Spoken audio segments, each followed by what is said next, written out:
Boa noite. Tudo bom, gente?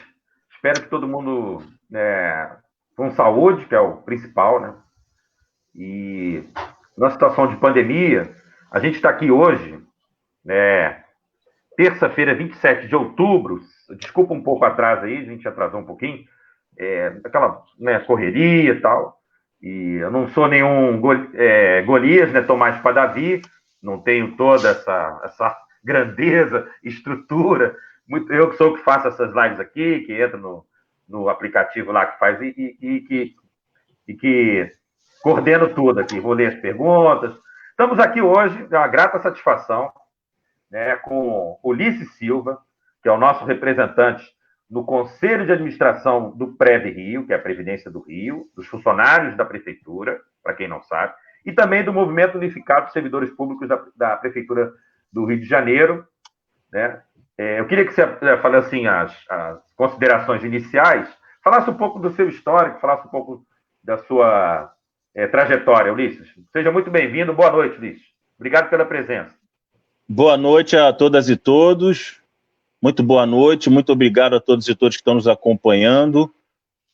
A gente está num momento de muitas correrias, né? Campanhas eleitorais, tem a nossa dificuldade do dia a dia, e um espaço para esse debate que não é muito comum que a gente faça, né? O assunto previdência, em geral, ele é sempre pautado pelo lado do opressor, né? A gente é sempre muito reativo, né? A gente trata esse assunto ali na lógica do bombeiro, né, sempre tentando apagar incêndio. E aí parabenizar e agradecer o professor Antônio Cláudio pela provocação, pelo tema, né, agradecer pelo espaço também que está dando para esse assunto. E a minha história, a minha trajetória é a trajetória de um militante, de um trabalhador da nossa sociedade como um todo, um usuário dos serviços públicos, venho da rede municipal, formado na rede municipal do Rio de Janeiro, depois para a rede estadual, depois para a UERJ, alguém que das classes periféricas mais exploradas teve muita dificuldade de encontrar um espaço na economia, né, um posto de trabalho para quem vem da favela, das classes mais exploradas, é muito difícil, né? Eu tive muito telefone batido na cara lá nos meus 13, 14 anos, quando precisava de um emprego. E aos 18 partir para o serviço público, né? A gente ainda tem, pelo menos até esse momento, Antônio Cláudio, esse momento em que a gente conversa, ainda tem um acesso democrático a postos no serviço público, né? E o meu primeiro concurso foi para a Empresa Municipal de Informática em 99, trabalhei no IPLAN. Em 2012 veio a oportunidade do concurso para o PREV Rio, e fui muito bem sucedido lá nas provas e ingressei logo na minha militância ali no movimento sindical, na Associação de Servidores do PREV Rio, quando em 2009, eu já militando lá na Associação de Servidores do PREV Rio, ocupei o posto de presidente, quando começava também o governo Eduardo Paes e aquele gigantesco pacote de desmonte das áreas públicas, né?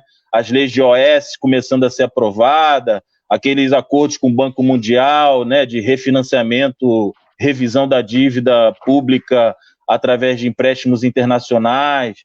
E aí vieram o conjunto de pacotes veio gigantesco, e um dos itens principais era a Previdência. Ali, o Banco Mundial já exigia que a gente passasse por uma taxação de nativos, que nossos inativos fossem taxados, nossos pensionistas fossem taxados, que nós tivéssemos reduções nas aposentadorias e pensões e aumentos nas alíquotas. Lá atrás, o Banco Mundial já tentava isso logo no comecinho do governo, e eu, como presidente da Associação dos Servidores do PREV Rio, para defender a instituição Previdência Municipal, né, como movimento organizado ali naquela entidade, nós resolvemos partir para a construção de uma forte aliança, né? A gente já tinha um bom diálogo com várias entidades como o CEP, Sindicato dos Médicos, profissionais de saúde, enfim, de todas as áreas, e esse diálogo foi fundamental para que a gente construísse uma resistência que foi muito vitoriosa, né? A gente não conseguiu tudo o que queria, mas na correlação de força foi uma surpresa para o lado de lá. O Banco Mundial levou algumas coisas, mas outras não. Outras a gente conseguiu manter e, por exemplo, a gente sustentou aqui o município do Rio de Janeiro, a gente tem o orgulho de, pelo menos até 2017, quando veio o governo Crivella, nós éramos a única cidade em que o aposentado pensionista não era taxado, que é um absurdo, é uma jabuticaba do mal, né? Só tem no Brasil. Taxar inativo e pensionista, ele é inconcebível em qualquer que seja a ótica que você considera previdência, né? Se você considera na lógica, por exemplo, da repartição de riqueza, que é a lógica que a gente considera a lógica correta, se você reparar na lógica da repartição, são as gerações atuais financiando a aposentadoria da geração futura. Então, se eu estou financiando a aposentadoria do professor Antônio Cláudio, que já se aposentou, o professor Antônio Cláudio está sendo taxado para financiar quem? Entende? Nessa lógica, na lógica da repartição, a taxação do professor Antônio Cláudio, que já está aposentado, é nada mais, nada menos do que um confisco de parte da sua aposentadoria. Certo? Agora, vamos partir para a lógica da capitalização. Digamos que ele entenda pela lógica da capitalização. Na lógica da capitalização, eu, servidor ativo, ingresso com contribuições para que aquelas contribuições gerem uma riqueza no mercado financeiro e eu passe a gozar de benefícios quando eu, no dia zero da minha aposentadoria, eu passo a gozar daquelas riquezas que eu contribuí. E aí, mesmo na lógica da capitalização, qual é o sentido? Se eu estou recebendo uma aposentadoria de um recurso que eu depositei lá atrás, qual é o sentido de eu continuar sendo taxado? Né? Eu estou ali descontando, eu estou capitalizando, eu estou ingressando com recurso para gozar o quê? De uma segunda aposentadoria? Né? Ou seja, também é um confisco. Então, é uma excrescência do ponto de vista conceitual e legal, mas no Brasil a gente vê, né, em termos de ataque a funcionalismo público e ataque a direitos do trabalhador, a gente vê de tudo, né, professor Antônio Cláudio? E essa é um pouquinho da minha história, né? E depois disso ingressei na militância. Lá atrás a gente criou o Movimento Unificado em Defesa do Serviço Público Municipal. É uma aliança que já contou com mais de 20 entidades, os grandes sindicatos, os grandes sindicatos de luta, todos fazem parte dessa grande aliança, e a gente vem tentando aí fazer as vezes dessa grande organização e do tratamento unificado em defesa do serviço público, né? Para além da defesa dos direitos do funcionalismo, a gente trata da defesa dos serviços públicos. Uhum.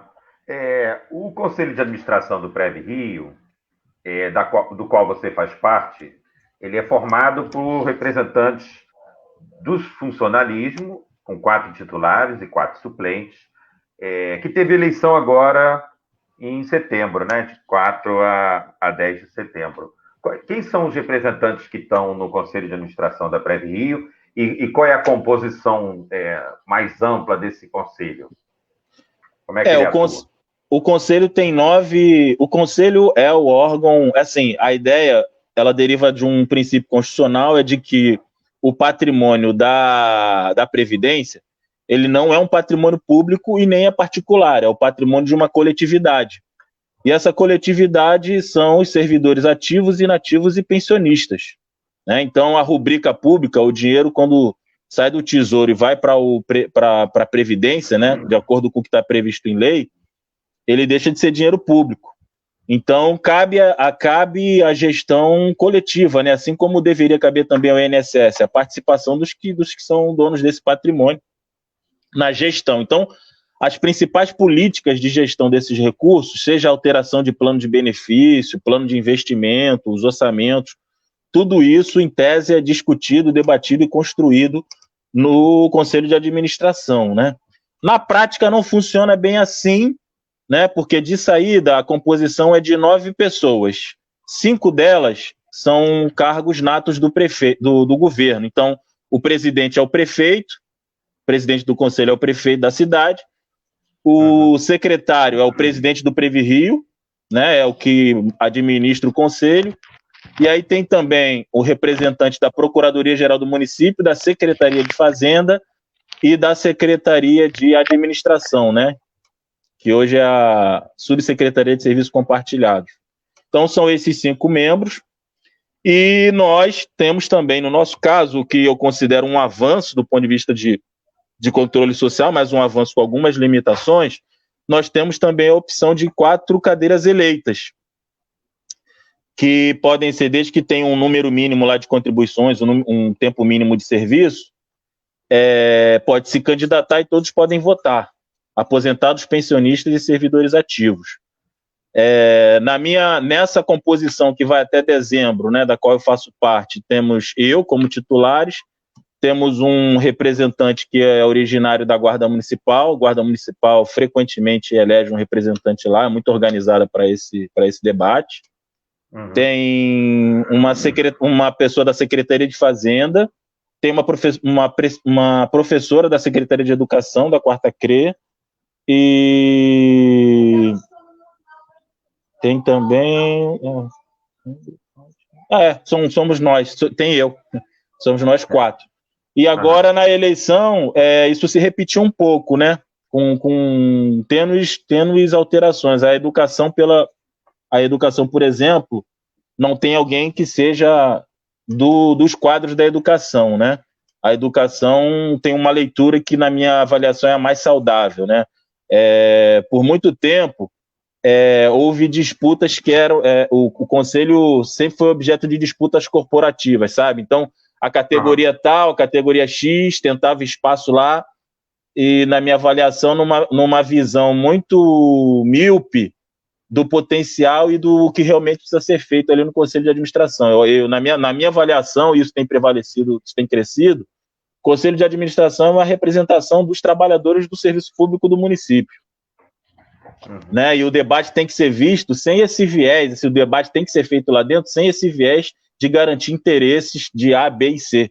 Tem que garantir o interesse da coletividade. E a educação majoritariamente entendeu isso, e eu sou muito feliz de contar com o apoio dos profissionais de educação, com o apoio do CEP, contei com eles na minha campanha, e agora a gente elegeu a companheira Jane Castelo, que é originária ela é uma servidora aposentada, ela é originária da Secretaria de Fazenda, Fiscal de Rendas, mas que veio também, assim, para dar uma continuidade, né, ela se comprometeu em dar essa continuidade para fazer esse trabalho macro, né, de conscientização política, de organização de todas as categorias, né? Então a gente teve apoio nessa campanha, eu apoiei a companheira Jane Castelo, nós tivemos apoio de trabalhadores da Procuradoria do Município, da Secretaria de Fazenda, da Secretaria de Educação, tivemos também apoios na saúde, enfim, todos os segmentos, né? Então a Jane Castelo representa essa tradição que a gente vem tentando consolidar no Conselho de Administração, mas também foram eleitos como titulares, mais uma vez, um trabalhador da Guarda Municipal, tem uma profissional de saúde também, agente de endemias, que foi eleita, e tem um agente de administração, que na minha avaliação é muito saudável, né? Desde que todos que estejam lá percebam que só tem 2 lados no Conselho de Administração. O lado dos governantes, atrelado aos interesses inconfessáveis da grande burguesia, das grandes oligarquias, que invariavelmente, pelo menos até agora na cidade do Rio de Janeiro, cederam com muita facilidade a esses interesses, né? E aí a gente vê, por exemplo, a prova disso é que a nossa passagem é uma das mais caras, o aluguel aqui é um dos mais caros, a especulação imobiliária nada de braçada, não é isso? Enquanto isso, a outra coisa que nada de braçada é a sonegação, os grandes sonegadores. Existe uma concentração enorme na sonegação, pouquíssimas empresas devem bilhões de impostos e a gente não vê um tratamento do tamanho que isso requer, enfim. Então tem 2 lados, o lado dos servidores, que é o lado dos trabalhadores, e o lado dos representantes dos patrões. Eu queria que você... tem algumas questões que estão muito na discussão, né? Agora, nesse momento, que como que está o Prev Rio, como está o fundo, né? Melhor dizendo, do Prev Rio, como está a situação financeira, porque isso também se relaciona a 2 questões também, que eu gostaria que você também abordasse ao longo da nossa conversa. Aqui faz parte de um grupo de debates, né, que eu venho fazendo ao longo desse ano, e aí convidei pessoas da universidade, da academia, dos sindicatos, para falar da educação, do ensino remoto, direitos humanos, LGBTs, negros, violência contra as mulheres. Eu tenho feito ao longo mais ou menos de maio ou abril, esses debates, eu chamei de palestras virtuais, que fazem parte do ciclo de educação e cidadania, E aí, conversando, né, para falar, na verdade, como uma forma de levar esse debate para a sociedade, né, para os profissionais de educação, para os profissionais, servidores e funcionários e trabalhadores da Prefeitura do Rio, porque essa questão do Fundo da Previdência, eu queria que você falasse como que está essa situação, e aí depois você tratasse da questão, né, de que haveria um rombo nesse fundo e do uso dos royalties do petróleo que o prefeito está propondo que seja feito para, digamos, tampar esse rombo, esse buraco criado, não sei se já uma parte por ele, uma parte por Eduardo Paes. Queria que você falasse um pouco sobre o fundo do Preve Rio e depois comentasse também essa questão do uso que o Crivella está querendo fazer dos royalties do petróleo e relacioná-lo à questão do fundo de previdência. Tá. Então, Antônio, a discussão da Previdência, eu gosto sempre a gente só consegue entender ela com tranquilidade e com a profundidade que precisa ter, se a gente avaliar ela no contexto mais amplo das transformações que o Estado brasileiro vem sofrendo, né? Que a gente frequentemente caracteriza com desmonte, mas a gente, nesse momento, precisa qualificar um pouco mais isso. Por exemplo, a Previdência, ela tem como a principal fonte de custeio as contribuições previdenciárias, né? A gente vê o problema do INSS. Olha, se o país não tiver uma política de emprego, de geração de emprego, de aquecimento da economia, de fomento das vendas e da produção, a gente invariavelmente vai ter um problema de arrecadação no INSS, e o INSS vai ficar deficitário, né? Mas não foi o INSS que ficou deficitário por escolha própria, né? Porque o INSS sofre os desdobramentos da dinâmica da sociedade. É exatamente o que acontece nos regimes próprios de previdência. Então, por exemplo, nós temos na cidade do Rio de Janeiro um déficit de vagas em creche de 36 mil vagas. São 36 mil crianças nossas que estão sem um lugar para ficar enquanto a sua mãe e seu pai precisam trabalhar. Quando a sua mãe e seu pai têm um emprego, né? Então, quantos profissionais de educação seriam necessários para garantir essas vagas? Um número bastante expressivo. E esses profissionais não vêm sendo contratados. Entende o ponto? Então, se a gente está excluindo o povo, está transformando o Estado numa coisa que não serve mais à sua população, está transformando um Estado que só serve aos grandes sonegadores, está transformando o Estado numa máquina de capturar recursos que são direcionados para pagamento de juros da dívida, né? Se você pega o Estado, por exemplo, a folha de pagamento dos servidores municipais e bota na mão de um grande banco que vai ali capturar boa parte dos recursos da folha de pagamento dos servidores, enfim, e no lugar de outras políticas que podem alavancar a Previdência, que era o caso da carta de crédito, né? Carta de crédito cedeu lugar ao determinado banco, que eu estou tentando evitar o nome, né? Que tinha, por exemplo, taxas de juros taxas de juros justas, né? E juros esses que não iam para dar lucro para ninguém, juros esses que voltavam para girar e financiar mais imóveis. Então, tem todo um conjunto de pacotes, a lei de OS, o professor Antônio. O Eduardo Paes suspende as cartas de crédito, né? Exatamente, no meio do programa. Ele não suspendeu assim, cartas de crédito, veja bem, professor, cartas de crédito que já tinham sido emitidas, a negociação já... Eu conheci gente que vendeu o carro para pagar de entrada no imóvel. Já tinha um acordo fixado com a pessoa. E você sabe que corretor não dá bobeira, né? Você deu a entrada contando com aquilo ali e aquela carta foi cancelada no meio do negócio. Foi esse o nível de crueldade. A pessoa, aí o que aconteceu com o dinheiro da entrada? A pessoa perde, ou entra na justiça depois, enfim. Então, todo um processo de sucateamento, por exemplo, a política de OS, professor. Hoje, os profissionais de saúde, mais da metade dos profissionais de saúde são contratados pelos regimes seletistas. E essa contribuição não vai para o Fundo de Previdência, né? Não tem mais vaga, não tem contratação, até tem concurso para enfermeiro, existe fila de espera de enfermeiro, não sei se tem de médico, mas de enfermeiro eu sei que tem.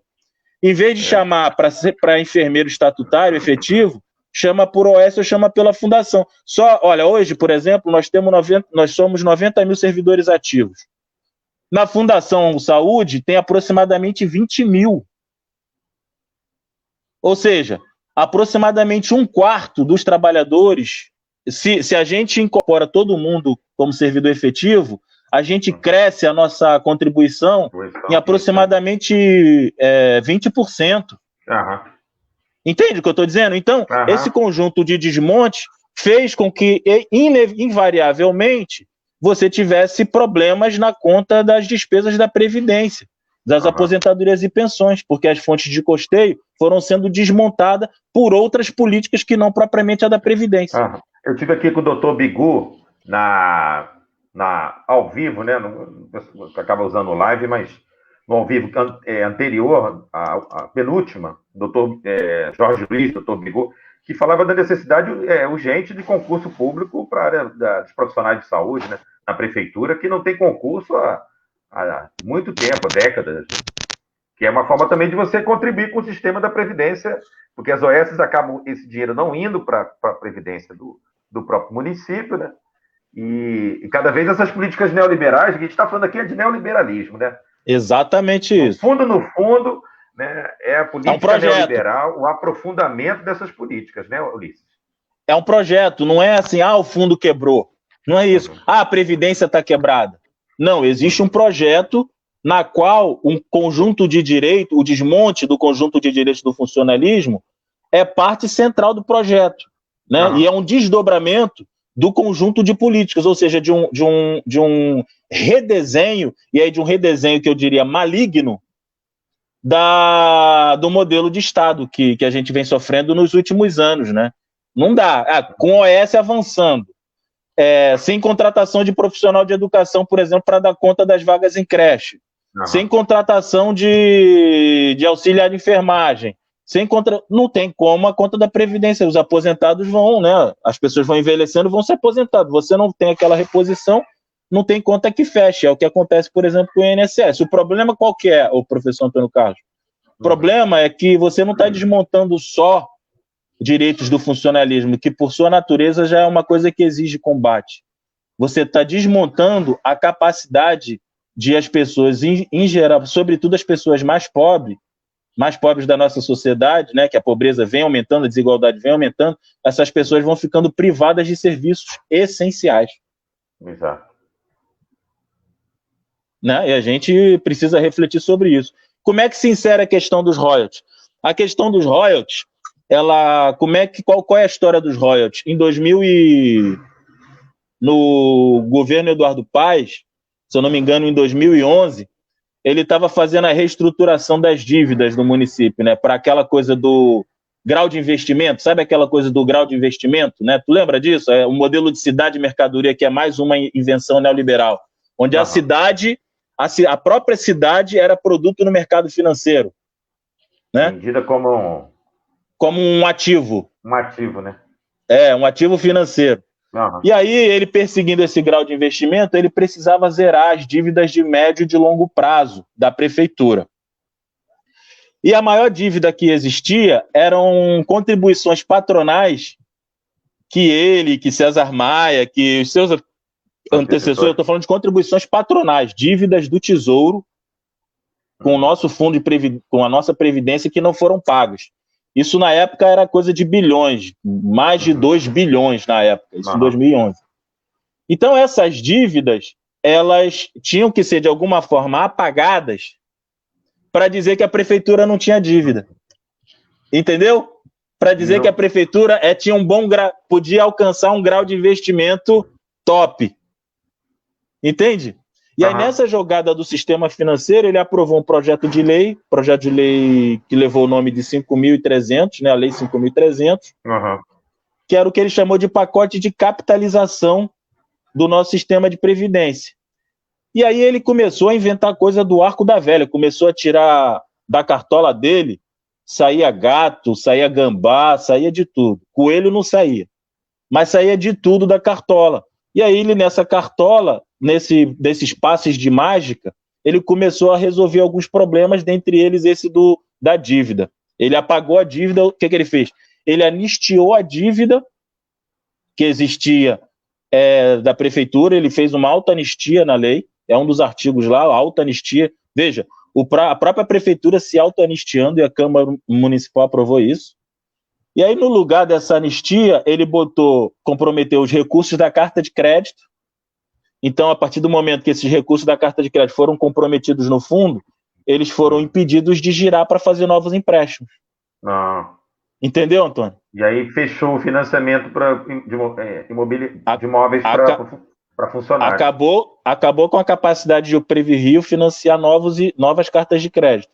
Esse foi um dos principais coisas que ele botou para acabar com essa dívida. Pegou um cesto de imóveis lá, imóvel até que a prefeitura não era dona, a prefeitura nem sabia que não era dona. Quando a gente foi ver a documentação, o dono do imóvel era o Estado, era o governo do Estado. Por exemplo, aqueles terrenos ali do metrô do Estácio, o entorno daquilo ali, aquilo ali estava na prefeitura como patrimônio da prefeitura, e aí ele jogou para cobrir. Mas aí ele pegou um pacote de imóveis que no patrimônio estava avaliado em 250 milhões. Sabe para quanto esses imóveis, depois de uma avaliação mágica, sabe para quanto eles passaram para o Fundo de Previdência para cobrir a dívida? 1.270 bilhões. O que era 250 milhões passou na máquina de fazer mágica, passou na cartola do Eduardo Paes e entrou no fundo avaliado em 1.270 bilhões, ou seja, 5 vezes mais o que valia. E junto desse pacotão aí, dessa cartola, saíram também os royalties do petróleo por um determinado período de ano, né? E aí, com aquilo, ele cobriria esse rombo da dívida e a prefeitura ficou zerada de dívida com o funcionalismo. Entendeu, Antônio? Ficava boa para se vender para o mercado, né? Aí ele ficou com o nome limpo no Serasa, a prefeitura ficou com o CNPJ limpo no Serasa, e a gente ficou com esse monte de abacaxi, com esse monte de elefante branco que só está dando prejuízo. E aí, o que o Crivella está querendo fazer agora? Ele, na verdade, não conseguiu não, viu? Acho que a nossa mobilização, as instituições funcionaram, a gente deu visibilidade a isso. Acho que deu vinagre, esse vinho virou vinagre. Então, o que o Crivella quer fazer? Ele quer antecipar aproximadamente 1 bilhão desses recursos, que a gente recebe aproximadamente 400 milhões por ano. Então, ele quer antecipar isso, vender para um banco, que a gente já imagina qual que vai ser, né? Seriam 2 anos...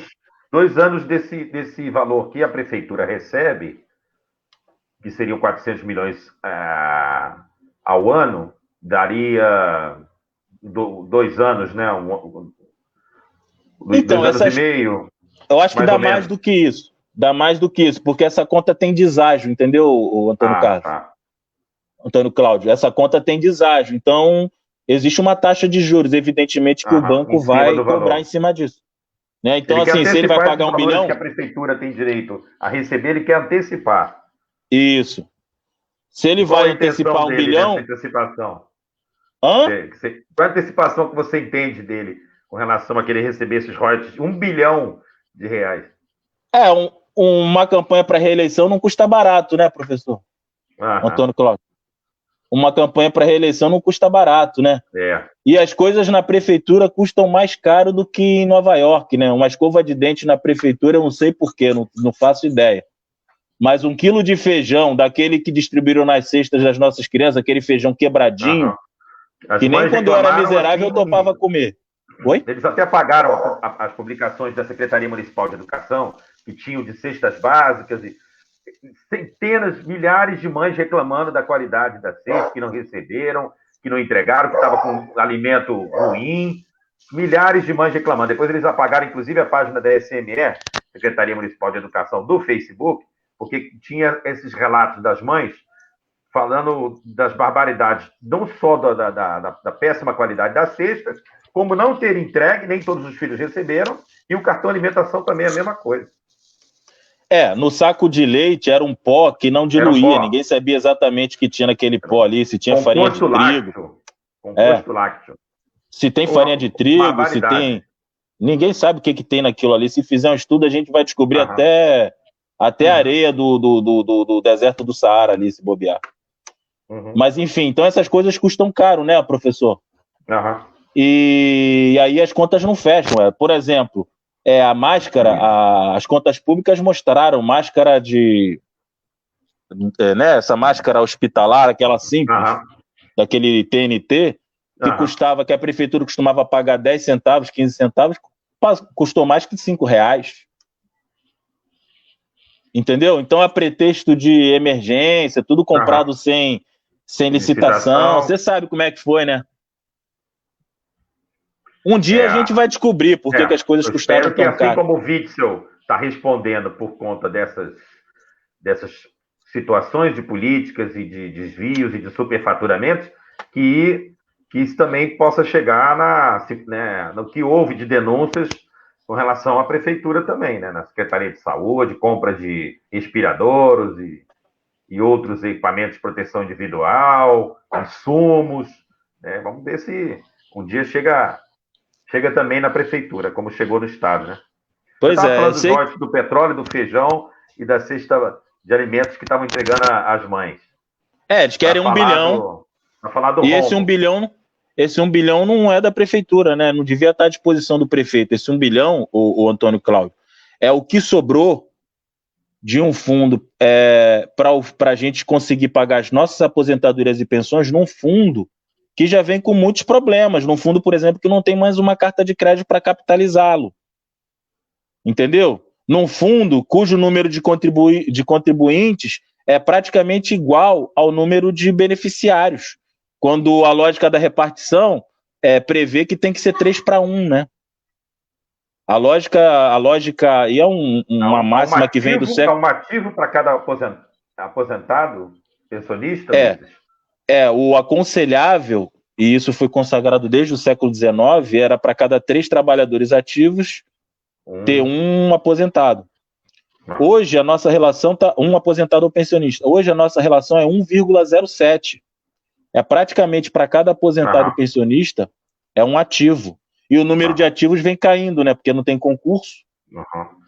Tem a situação da saúde que não tem concurso há décadas, né? De profissionais de saúde. Não é só médicos. Saúde. Não, em várias áreas, né? Mas a saúde agora, por conta da pandemia, eu acho que é mais visível, emblemático, né? A questão das OS, né?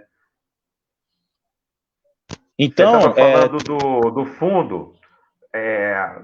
A situação do fundo hoje, então, ela é deficitária? Altamente deficitária. Altamente deficitária. Mas qual é a questão? A questão é, hoje a legislação, a Constituição garante que o Tesouro Municipal é garantidor das despesas previdenciárias do regime. Entendeu? Então, assim, se o fundo Previrio não tem condição de pagar, é obrigação do Tesouro fazer isso, né? Porque, evidentemente, não é que a gente deixou de contribuir, é porque alguma coisa lá atrás não foi feita da forma como deveria, né? O fundo, como a própria criação de um fundo, isso aí, na minha avaliação, se a gente tivesse um modelo de sociedade que existisse para garantir direitos, nós teríamos servidores públicos suficientes para garantir direitos de qualidade, serviços para a população, e esses servidores, as próprias contribuições desses servidores em número, no número necessário, seria suficiente para repartir pelos aposentados e pensionistas. Quando criaram o fundo, já criaram justamente para mais ou menos ir enquadrando os mecanismos de acordo com a lógica de mercado. Entendeu? E já criaram um fundo sabendo que esse fundo seria deficitário. Na verdade, o fundo já foi criado deficitário. Entende? E ele foi sendo desmontado ao longo dos tempos. Porque, veja bem, para um fundo ter condições de pagar as suas próprias aposentadorias, porque, pensa bem, Antônio Cláudio, a lógica é a seguinte: se eu criei o fundo no dia 0, no dia 1 já tem gente se aposentando. Tá certo, professor? Já tem gente se aposentando. Então, esse fundo, no dia 1, ele já tem que ter um capital suficiente reservado para pagar essas aposentadorias. No dia 2, ele vai ter mais. No dia 3 do fundo, ele vai ter ainda mais. Enfim, ele tem que ter Isso exige o seguinte: todo fundo ele precisa ser criado com aporte financeiro. Sabe qual foi o aporte que a prefeitura fez para o nosso fundo de previdência, quando ele foi criado lá em 2001? Nenhum. Nenhum. O dinheiro que tinha era o dinheiro das contribuições dos servidores que contribuíam antes para o Previrio, que era o dinheiro da carta de crédito, o dinheiro para pagar o auxílio funeral, o dinheiro para pagar o auxílio educação, que a gente contribuía. A gente não contribuía para a aposentadoria, quem pagava a aposentadoria era o Tesouro. Aí o Tesouro foi lá, pegou essa responsabilidade e jogou para o fundo, só que jogou para um fundo sem grana. Entende o ponto? Não tinha aporte nenhum financeiro, não tinha... Não teve aporte. E aí tinha um dinheiro no Previrio guardado? Tinha, mas o dinheiro era para outra finalidade.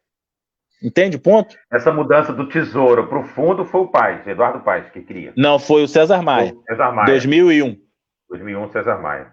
Foi, por ocasião da... 5.300 lá. Não, a Lei 3344 de 2001. Que ela veio em função da emenda 20 do FHC, a emenda 20 de 98. Que faz a reforma, que obrigou a criação dos fundos. Obrigou não, né? No caso era uma opção, né? E aí o governo César Maia optou por criar o fundo. Ele podia ter continuado com as responsabilidades para o Tesouro, mas ele resolveu aderir ao Pacto Neoliberal. A criação do fundo é o meio do caminho. A criação dos regimes de previdência com fundo é o meio do caminho entre o modelo de repartição, que é para plena garantia de direitos, e o regime de capitalização. Na verdade, quando você cria um fundo, ali já existe a capitalização. Só que a capitalização, ela não é a exigência, ela não é condição para o cálculo da sua aposentadoria. Entendeu? Uma coisa é a regra da aposentadoria e a outra coisa é a capitalização. Quando você tem o regime pleno de capitalização, a sua aposentadoria ela é calculada em função das contribuições que você fez. Você só pode receber aquilo que você depositou. Então, as regras mudam completamente. O cálculo do benefício não passa mais a ser definido pela sua carreira, pelos cargos que você ocupou, pelo teu plano de cargos e salários, ele passa a ser definido pela rentabilidade das contribuições que você fez. Esse é o modelo de capitalização pleno que o Paulo Guedes está querendo implementar agora e que está chegando aqui no município do Rio de Janeiro, pode ser votado na Câmara Municipal no ano que vem. Né? É o modelo de capitalização pleno. E o fundo de previdência é um meio do caminho. Então, o fundo não tendo recurso necessário, e nunca teve, né? E não vai ter mesmo, esse fundo ele precisa ser coberto, essa deficiência precisa ser coberta pelo Tesouro Municipal. E esse é o grande debate hoje, né? E essa justificativa que o Crivella está encontrando, na verdade, uma falsa justificativa para usar esse dinheiro antecipado do royalty para tapar possíveis déficits ou rombos. Na verdade, a gente sabe que acaba tendo outro uso, nada republicanos, né? Não, mas a questão é a seguinte, a conta é a seguinte, Antônio Calvo. Esse 1 bilhão, quem tem que botar lá no fundo para cobrir a conta é o Tesouro. Entendeu? Então, quando ele antecipa os royalties, ele pega dinheiro nosso lá da frente, do ano que vem, do outro ano e do outro ano, pega esses 400 milhões lá da frente, traz para o governo dele e desobriga o Tesouro de pagar esse 1 bilhão. Em última análise, só quem se beneficia com isso é o Tesouro Municipal, que fica com 1 bilhão de sobra no caixa dele. Sobra essa que deveria ser vertida para pagar aposentadorias e pensões. E joga para um futuro governo, que esperamos que não seja ele, sem esse valor para receber no futuro, né? Mas aí tem um mandrake, né? Tem um mandrake, professor Antônio Cláudio. Tem a reforma da Previdência. Isso. A gente é tratada lá mais um pouquinho mais para frente, que a gente vai tratar disso aí, com certeza. Tá. Essa reforma da Previdência, a reforma administrativa que está lá, né, as granadas que o Guedes está querendo colocar, e já colocou algumas, né, armadas para explodir, provavelmente cheguem ao município, cheguem ao Estado. Já chegaram. Você está vendo uma parte delas, né, depois da reforma trabalhista e previdenciária, mas que também apontam com relação à reforma administrativa. A gente tem um ato, lembrando, aproveitando, né, amanhã Isso. às 16 horas, antes que eu me esqueça, amanhã às 16 horas, na Candelária, né, com todos os cuidados, com máscara, né, leva um álcool gel, um distanciamento, um ato dos servidores contra a reforma administrativa do Bolsonaro e de seu ministro Guedes. Vamos, né, nos mobilizar, porque a coisa está ficando cada vez pior e a gente tem que ir para a rua. A gente tem que ir para a rua. Não tem outra. Com todos os cuidados, eu tenho feito, assim, tenho tentado me expor o menos possível, né, com a campanha na rua, como candidato a vereador, mas faço na medida do possível, né, tentando me preservar e a todos e a todas da melhor forma possível, mas a gente tem que estar fazendo esse tipo de... Quem tiver condições, claro, né? A pessoa tiver uma situação, né, de saúde, de condições, não puder, aí a gente vai entender, mas quem tiver tem que estar presente lá. A gente teve um ato lá no mês passado, né? E, inclusive, encontrei até um ex-aluno meu do Instituto de Educação, que está na Sete Rio, mandar um abraço aí. Eu tenho um companheiro da UP que ele conhece, do Instituto de Educação, o Felipe Anunciata. Aham. Ah, do Pedro II? Não. Eu acho que é Pedro II, Eu não... Foi meu aluno lá. Ele citou. Foi meu aluno lá. Esse foi aluno do Instituto há 20 anos atrás. Falei, pô, o cara me reconheceu de máscara, eu não tinha cabelo branco, não tinha barba branca. Me reconheceu, deve ter sido pela voz, né, de repente. Foi me cumprimentar lá no último ato lá na Candelária, contra a reforma. Legal. Você estava falando da reforma da Previdência, Ulisses Silva. Como é que você pensa essa situação aí? As granadas aí. Vamos pensar nessas granadas aí. A granada já está explodindo, o Antônio Cláudio, porque essa lei complementar 107, essa de auxílio aos estados e municípios, né? E foi lá que o ministro Paulo Guedes, foi a ela que o ministro Paulo Guedes se referiu quando disse que botou a granada. Então, assim, eu vou emprestar uma merreca para os estados e municípios. Acho que foi 15 bilhões que não deu para nada. Não deu para absolutamente nada, do ponto de vista do déficit, né? A ideia era cobrir o déficit de arrecadação dos estados e municípios. Mas imagina a quantidade, são quase 6 mil municípios, 27 estados, socorrendo tudo isso com 15 bilhões. Bom, eu não tenho os números exatos, mas de cabeça o que eu tenho é isso. O que eu posso garantir é que ele comprou o início do nosso massacre, Antônio Cláudio, pelo seguinte: você é professor da rede municipal? Sou professor da rede municipal. Você e eu já estamos tomando prejuízo. O que eles fizeram? O que a prefeitura fez? Congelou a folha de pagamento. Então, se a folha de pagamento era X, vai ser esse X até 2021.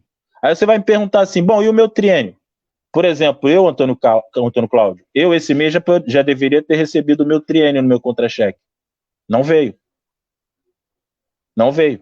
Quem está esperando contar triênio, a decisão do governo é de não pagar. Quem está esperando, por exemplo, gratificações, as gratificações vão começar a ser rebaixadas. Por quê? Como existe um teto na folha, se a prefeitura, por exemplo, contratar a pessoa por estranho ao quadro para receber gratificação no quadro do município, essa despesa tende a aumentar, mas o teto tem que se manter. Então, por exemplo, no Previ Rio, estão chamando pessoas de fora do quadro do Previ Rio. Extra quadro. Na verdade, de fora do quadro do município. Do município. Caramba. Fora de quadro do município. Pessoa, é o famoso cabide. Famoso cabide. Guardiões, né, do QG. Coisa desse tipo. Então você traz um guardião, dá um cargo para ele. Aí esse guardião, ele vai te dar uma despesa maior do que seria de um servidor. Porque você tem que pagar direito trabalhista, você tem que pagar INSS. Entende o ponto? Então, existe um aumento na despesa da folha geral, no cômputo geral da folha. E aí, para que a folha consiga se manter naquele teto, eles criaram uma espécie de teto de gastos na folha de pagamento da prefeitura. Para continuar naquele teto, você tem que tirar de algum lugar. E estão tirando de algumas gratificações. Imagina onde é que vai tirar, né? Do triênio. E não entende o ponto? 2 anos, né? 2 anos. E vai até dezembro de 2021. E isso já está acontecendo. Nós já estamos sofrendo com isso. Vocês estão ouvindo, gente? Servidor, servidora, profissional da educação, profissionais da Secretaria de Educação do Rio de Janeiro, da Saúde, né, servidores, funcionários, trabalhadores. Vocês estão ouvindo isso, gente? O que o Ulisses está falando? Que a gente está sem receber reajuste já há 2 anos, e os triênios que são direitos também já estão sendo suspensos, estão suspensos, e vão até 2021. Vocês estão vendo a gravidade disso? Você que está aí nos ouvindo aí, que não está ouvindo agora, eu posso ouvir depois, a gravidade do que está acontecendo no Rio de Janeiro, na cidade do Rio de Janeiro com relação ao funcionalismo e à Prefeitura do Rio. Olha que pontos nós chegamos. Hein? E o cara está querendo antecipar a royalty e o funcionalismo, o servidor público, está aí com o pires na mão. Como ele falou aí das granadas que o Guedes aí com Crivella estão armando aí com o Bolsonaro para nos detonar, né? Sim. Desculpa te interromper, mas acho que era bom a gente frisar para o servidor que está nos ouvindo, a servidora, né, poder, mais do que nunca, estar atento a essa situação aí. Agora, pegando o gancho, professor, vamos falar da reforma da Previdência. Vocês têm que ver o orçamento. Por cobrança nossa, nós avaliamos no Conselho de Administração o orçamento, né, e as contas da Previdência eu conheço, né? Para o azar deles, eu conheço bem, às vezes até melhor do que eles, que acompanho isso há muitos anos. Azar deles e sorte nossa, pô. Que bom. Pois é. Tem uma notícia boa aí, uma notícia bombástica, que eu acho que é muito importante aí dar visibilidade hoje. É a primeira oportunidade que eu tenho pública de dizer. O orçamento da Previdência para o ano que vem já está contando com alíquota de 14%. Já está contando com alíquota de 14%. E eu questionei na reunião do Conselho de Administração. O desconto que o servidor e a servidora tem nos seus contra-cheques, ele vai ter um momento para descontar 14%. Ou seja, estão vendo isso, gente? O confisco já vai começar. O confisco vai começar. O governo já tomou a decisão política de começar o confisco. E eu também entendo bem essa discussão eu dei palestras sobre a reforma da Previdência, então eu conheço bem a emenda 103, né? E aí eu sei que lá são 2 alternativas em relação à contribuição, ao aumento de alíquota.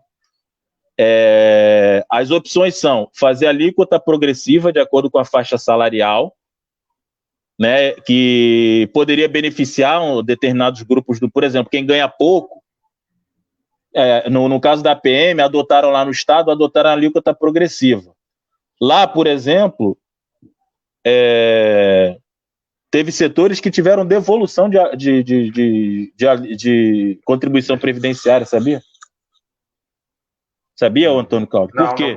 A alíquota baixou de 14 para 9. Entendeu? De acordo com a faixa salarial? De acordo com a faixa salarial.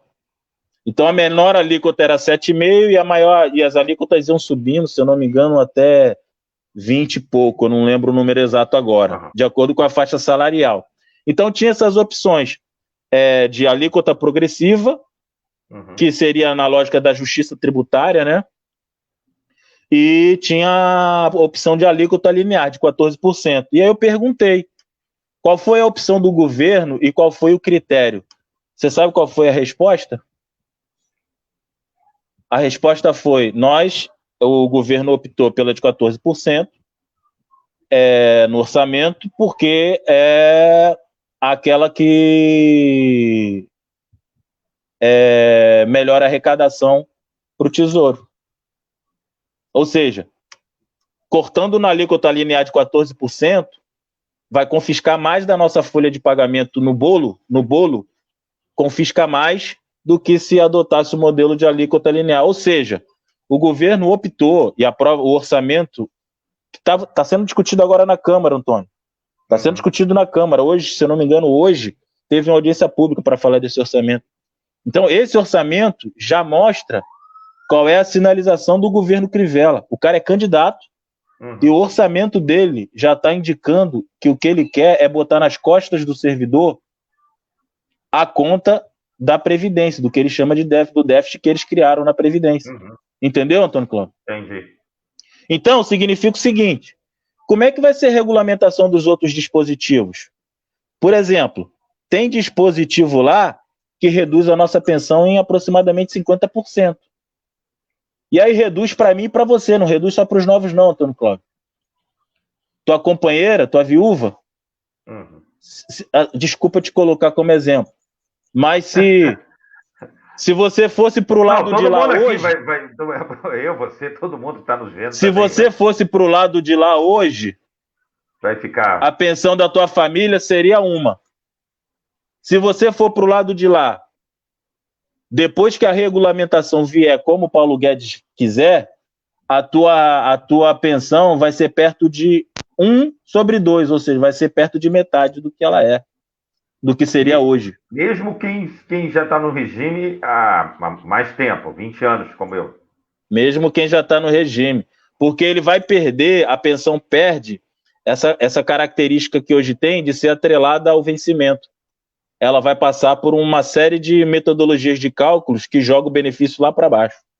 Porque as pessoas têm muito essa ideia de que, colegas conversando assim, né? No estado, no município, porque é direito adquirido, então não vai mexer comigo. Não é nada Falso. Disso, né? Falso.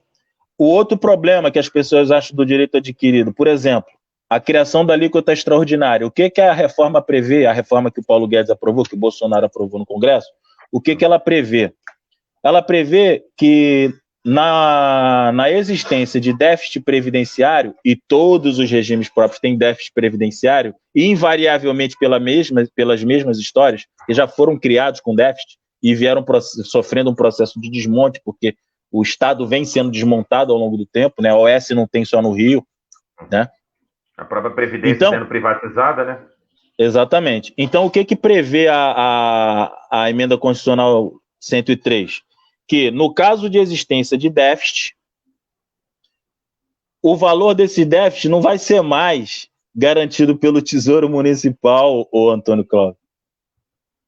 Sabe quem é que vai pagar esse déficit? Eu, você, a Dona Maria, professora aposentada, e o seu Zé, professor aposentado ou pensionista. Está lá previsto para equacionar, no caso de existência de déficit atuarial, será criada uma alíquota extraordinária, ou seja, além de ter o aumento de alíquota de 14%, vão criar uma alíquota extraordinária que seja suficiente para zerar esse déficit por até 20 anos. Essa alíquota vai ser cobrada por até 20 anos. Quanto vai ser essa alíquota? Não sei. A alíquota vai ser proporcional ao tamanho do déficit. Entendeu? Então o Tesouro deixa de ser garantidor, ele deixa de ter esse compromisso de entrar com o aporte do valor necessário para cobrir as despesas, e automaticamente é criada uma alíquota, ou seja, o confisco que vai ser de 14%, pode passar, se cria uma alíquota de mais 10%, de mais 12%. E hoje, qual é o agravante disso, o professor Antônio Cláudio? Hoje, por exemplo, tem a taxação de inativo, né? Se passar essa lei na Câmara, que o orçamento está prevendo, as nossas contribuições vão aumentar para 14%. Só que o inativo paga, por exemplo, se o inativo ganha 10 mil, ele só paga os 14% sobre o que excede o teto do INSS, que hoje está em 6.043. Ele vai ter um aumento da alíquota, vai ser 14%, mas não vai ser 14% sobre tudo, como é o meu caso e o seu. É só sobre o que excede o teto do INSS. Então, no caso da alíquota extraordinária, não. No caso da alíquota extraordinária, ela vai recair, ela vai incidir sobre tudo que exceder um salário mínimo. Caramba. Ou seja, vai pegar todo mundo. E vai pegar só ativo? Não, vai pegar ativo, inativo e pensionista. Ou então, seja, aumenta o valor da alíquota para 14%. Aumenta o valor da alíquota. E diminui o valor das pensões, aposentadorias. Exatamente. No final. Ele diminui pelos dois jeitos. Diminui as novas pensões, veja. Rouba mais, como você falou, né? Diminui as novas pensões, os novos benefícios serão menores. Porque a metodologia de cálculo vai mudar. Tanto para aposentadoria quanto para pensão. Não tem essa de direito adquirido. todas as aposentadorias e pensões serão menores após a vigência dessa regulamentação que o município vai ser obrigado a fazer. Então, obrigado com muitas aspas. A reforma do Guedes Bolsonaro, ela vai ser e deve ser gestada na prefeitura e para os servidores com mais ou menos o mesmo perfil, né? A mesma política, né? Sim, porque são princípios da emenda, né? Só existe uma forma de escapar, e essa forma é um caminho jurídico. O governo pode muito bem fazer um plano aqui, nós temos propostas para isso. O governo pode fazer um plano e fazer uma regulamentação autônoma. A prefeitura não precisa seguir, como por exemplo, legislação sobre armas, que é prerrogativa exclusiva da União, legislar sobre armas e sobre outras questões. Nos Estados Unidos, por exemplo, as leis de armas e de drogas são votadas nos estados. A União não entra nisso. Aqui no Brasil, não. Lei de armas e de drogas, por exemplo, é votada, leis trabalhistas são votadas pela União. E todos os entes da federação têm que seguir. No caso da direito administrativo, da gestão de direitos do funcionalismo, cada ente da federação tem a sua autonomia. No Pacto Federativo nosso, brasileiro, tem a sua soberania para poder fazer uma regulamentação própria. Tanto assim que essa lei, que foi aprovada por servidores federais, já está vigindo lá para os servidores federais, ela precisa de uma outra lei aqui na Câmara Municipal para ser aplicada, para entrar em vigor. Entendeu, Antônio Cláudio? Isso graças a esse princípio da autonomia dos entes da federação. Só que o município do Rio de Janeiro abre mão disso. O governo Crivella aprovou isso no início, quando ele resolveu taxar inativo e pensionista, né? A pretexto, ele dizia, o argumento dele foi, a Constituição manda taxar, então eu vou taxar. Né? E você acha que agora o governo Crivella vai fazer diferente? Sobretudo está sendo eleito aí, tentando se reeleger na esteira do bolsonarismo? Não tem a menor chance. Não vejo a menor chance. Então, a gente tem que estar muito atento às escolhas que a gente está fazendo agora no dia 15, de verdade. São os vereadores que vão votar a regulamentação da reforma da Previdência, é o prefeito que vai peitar ou não o que vem de Brasília, e o que vem é só desmonte. É só pedrada, é tiro, porrada e bomba, e granada. A questão de como você acha que seria uma previdência ideal? Que modelo que você acha que a gente pudesse, no prefeito, que a gente torce e luta para que não sejam esses que desmontaram a Previdência, que fizeram acordos, né, que geraram um aumento das dívidas, em rombos, e que querem usar os royalties do petróleo, candidatos que a gente possa imaginar, candidatas que têm um outro olhar sobre políticas públicas, sobre previdência. Como é que você pensa um fundo e um Previ-Rio no modelo ideal, assim, que você acha que fugisse a essas políticas neoliberais? Como é que você imagina isso? Então, Antônio Cláudio, a gente precisa do Estado de acordo com as necessidades da sociedade do Rio de Janeiro, como eu estava dizendo lá no início. E a gente não dá para pensar um modelo de previdência distante disso. Então, assim, a gente precisa de um Estado onde os profissionais de saúde tenham a garantia de que vão receber seus salários. Foi o que, por exemplo, nesse momento tem profissional de saúde em OS com salário atrasado. Né? A gente precisa de uma cidade, de um Estado que ofereça creche. Creche, nós estamos no século XXI. A era G, né? O Marte está começando a ser explorado, Júpiter está sendo explorado. E o Rio de Janeiro tem um déficit de quase 40 milhões de vagas em creche. 40 mil. 40 mil, desculpa. Isso é inconcebível, isso é inadmissível. As mulheres trabalhadoras é algo assim... Como é que a gente vai garantir a emancipação da mulher? Para quem dizia que cuidava das pessoas, né? Não cuidou de ninguém, muito menos das mulheres que têm filhos pequenos para ficar em creche. Então, assim, e aí você vê, isso é uma discussão que tem que envolver política tributária, né? Política tributária, como é que está a discussão dos nossos tributos? A gente pode continuar cobrando cobrando tributo majoritariamente de pobre que não está tendo acesso a serviço público? A gente vai continuar isentando as grandes fortunas, a gente vai continuar isentando herança, a gente vai continuar isentando lucro e dividendo, enquanto o nosso povo está sem serviço. Então esse debate precisa ser feito, né? Um outro debate que precisa ser feito é a sonegação. Você tem uma ideia, Antônio Cláudio? Você lembra de um programa? Existe um programa que devolve parte do seu ISS, do ISS que a gente paga quando vai cortar o cabelo, quando vai, enfim, tomar qualquer serviço, a gente paga o ISS. E existe um programa que devolve parte desse ISS em desconto no IPTU. Uma vez eu fui fazer o meu cadastro e eu uso o SUS. Mas meus filhos, eu tenho 2 filhos maravilhosos, meus filhos usam plano de saúde Unimed. Uhum. Eu tenho uma escolha política e, infelizmente, meus filhos não têm a saúde muito boa e eles preciso garantir isso como pai. Mas sempre que podemos, usamos o SUS. Então, por conta desse pagamento que eu faço à Unimed, eu tinha um desconto de ISS que me dava um direito a um reembolso. Aí, uma vez, eu fui me cadastrar para pegar esse reembolso, Antônio Cláudio. Uhum. E aí, na hora que eu fui executar esse reembolso, veio a mensagem de que eu não conseguiria executar esse reembolso porque a Unimed não pagou o ISS da nota fiscal que eu paguei, da minha mensalidade.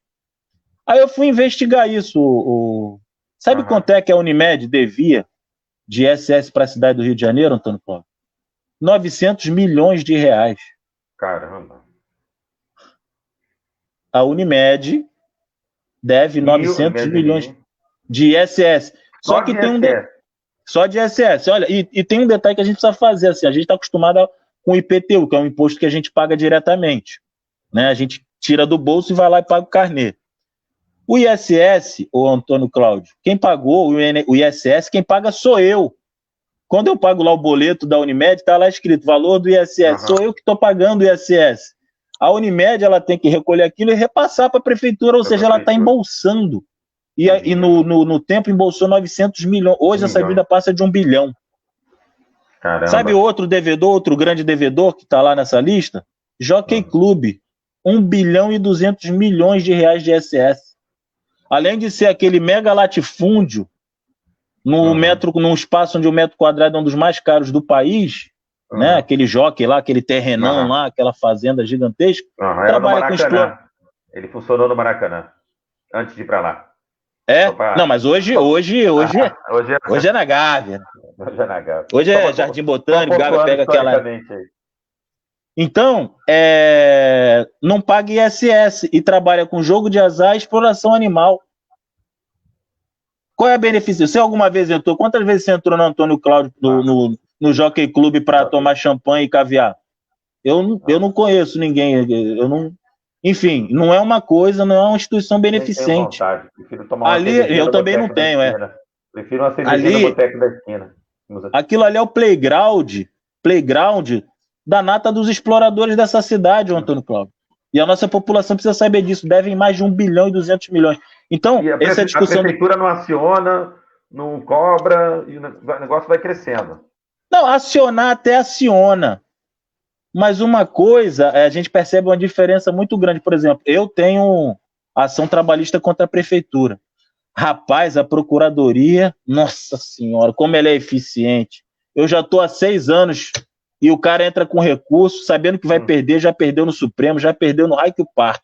Aí entra com recurso e entra com ação rescisória, enfim. Mas aí o Jockey Club, cara, eu não sei o que acontece, tá lá na lista todo ano, a Unimed tá lá na lista todo ano. Cara, pra você ter uma ideia, a Mesbla. A Mesbla tá lá no topo também, tá lá na lista, não sei quantos anos. Sabe quem também tá lá na lista? A massa falida da Mesbla? Não, mas a Mesbla... A Mesbla é massa falida, mas antes de ser massa falida, ela cobrou muito ISS, né? E não repassou. Entende? Tem lá, para você ter uma ideia, o governo federal, as empresas do governo federal, Caixa Econômica, Banco do Brasil, Casa da Moeda, Infraero, juntas devem mais de 2 bilhões de reais. A dívida total? De ISS. Então, e aí o governo federal... Um monte de hospital público, fazer concurso para chamar profissional de saúde. As creches que você fez aí, o comentário as vagas em creche, 35, 40 mil vagas necessárias para a mãe trabalhadora, a profissional poder trabalhar, não tem creche, esse dinheiro serviria, uma escola de qualidade, ensino em tempo integral, né, Antônio Cláudio, o total da salário dívida digno para os professores. O total da dívida ativa do município passou de 50 bilhões. Isso é 2 vezes o orçamento de um ano. Bilhões? O orçamento de um ano é 25 bilhões. Então, se todos os devedores pagassem o que deve, todos nós, a gente poderia ficar 2 anos sem pagar imposto.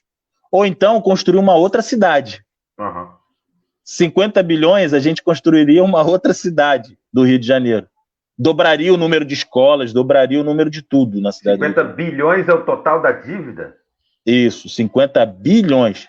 E caramba, aí eles dizem, na minha avaliação, tinha que ter uma legislação que história é essa de massa falida? Isso foi para o patrimônio de alguém. Na minha avaliação, não deveria existir massa falida, é só ver quem são os herdeiros da Mesbla.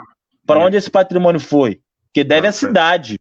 A dívida ao erário tem que ser imprescritível, concorda comigo? É que nem você tem uma dívida no banco, um de nós aqui falecer e a dívida ficar para a família. Você vai ter que pagar, pô. Claro. Qualquer dívida que E aí eles dizem que que metade dessa dívida é podre, ou seja, que não dá para cobrar. Por exemplo, a Mesbla. A Mesbla faliu, não dá para cobrar. Mas e quem são os herdeiros da Mesbla? Isso. Quem herdou o que sobrou da Mesbla? A burguesia não tem herdeiro, né? Quando tem dívida, só quando tem dinheiro para receber, né? E a conversa é essa. Então, assim, tem que ter uma revisão drástica. Assim, aí eles dizem, mas a legislação favorece os sonegadores. Então vamos botar a procuradoria, vamos botar a Câmara Municipal, vamos botar nossos deputados federais e senadores. Para não pagar o teu ganho aí, que você teve, meu direito também acionasse o direito, né? Sim. Não, eles até têm ação, o Antônio Cláudio. A ação existe. Mas fica lá. Mas a ação contra a Mesbla também existe. A Mesbla não nasceu massa falida. Não é isso? Então, essas dívidas tributárias, da dívida ativa, elas são dívida ativa justamente porque tem processo. Mas por que esses processos não andam? Aí fala, mas a legislação favorece, nos tribunais favorece os sonegadores. Por que a gente não muda essa legislação que favorece os sonegadores? O Crivella, o Eduardo Paz não fazem parte de um partido. O DEM preside o governo, a Câmara Federal. E o Senado. Estou errado? E preside o Senado. E ele é do Rio de Janeiro. O pai dele foi prefeito da cidade do Rio de Janeiro. Não é isso? Então, o Antônio Cláudio, assim, para arrebentar com o funcionalismo, para arrebentar com o serviço público, sempre tem um jeito. Agora, essa mesma mão que bate pesado na cabeça do servidor público, que nem eles dizem, botamos a granada na cabeça, no bolso do inimigo. Nós somos inimigos, considerados inimigos. Já chamaram a gente de assaltante, quando o Guedes disse, não assaltem o Brasil, direcionado aos servidores públicos. Então, essa mesma mão que bate doído na população mais pobre, essa mesma mão que vai lá e mete uma mão pesada no bolso através de um sistema tributário regressivo que tributa majoritariamente o consumo. O Antônio Cláudio, aqui, se você ganha R$ 1.900... Né? Pois é, se você ganha R$ 1.900, um motorista de app paga imposto de renda na maior alíquota, na alíquota mais alta, de 27,5%. Se você ganha R$ 1.900, você está na alíquota mais alta. E quem ganha 325, é só olhar os estudos da Receita Federal, os maiores extratos, quem ganha acima de 320 salários mínimos por mês, tem a maior parcela isenta da renda, de todas as faixas. Entende o ponto? Então, essa mesma legislação, esse mesmo Estado, que é muito leniente com os ricos, que não cobra lucros e dividendos, que cobra muito pesado do mais pobre, e que bate muito doído no servidor, alisa a cabeça dos sonegadores. Então a gente precisa realmente, é só uma rebelião, eu só considero um processo forte na classe trabalhadora e alisa os grandes sonegadores da burguesia e da classe dominante. E os mais ricos, e no meio desse, entre o rochedo, que é a grande população mais pobre, e o oceano, que são os governantes aliados a esses interesses, está quem? Está o marisco, que é o servidor público.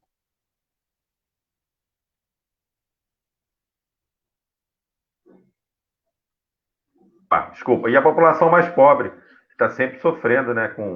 Não tem serviço da educação, não tem creche, não tem hospital, não tem. É clínica da família que fecha, é o funcionário dos hospitais, das UPAs que fica sem salário, que fica sem receber. Olha, o Antônio Cláudio, eu recebi um meme recentemente que eu achei fantástico, que era assim, era a cara do ministro da Economia, Paulo Guedes, e um balãozinho dizendo assim, se vocês morrerem, o Brasil deslancha. Na prática, é o que eles querem. A política, a orientação política deles, a necropolítica, é assim, eles querem que a população morra, só que eles não podem dizer que eles querem que a população morra. E aí, eles matam de inanição. E como é que faz isso? Massacrando o serviço público. Não tem problema, deixa o profissional de enfermagem sem salário na pandemia. Entende? Por isso que eu digo, a gente é um marisco. Então eles querem acabar com a população, eles querem assassinar a população. Mas no meio disso, quem tem que assinar o atestado de óbito, quem é obrigado a assinar o atestado de óbito, é o profissional de saúde que está no hospital sem salário. E sem condição nenhuma de trabalhar. Mas a gente tem como reverter isso, Ulisses Silva. A gente pode reverter e tem como reverter.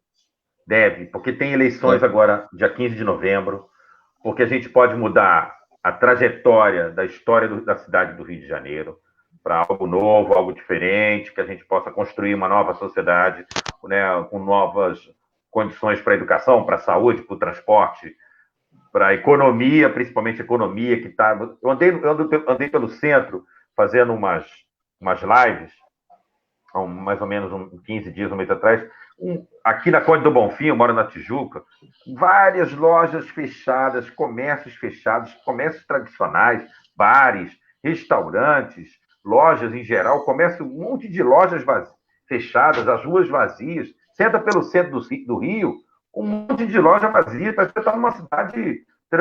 Cada vez mais. Agora não, já era antes da pandemia, né? Cada vez mais.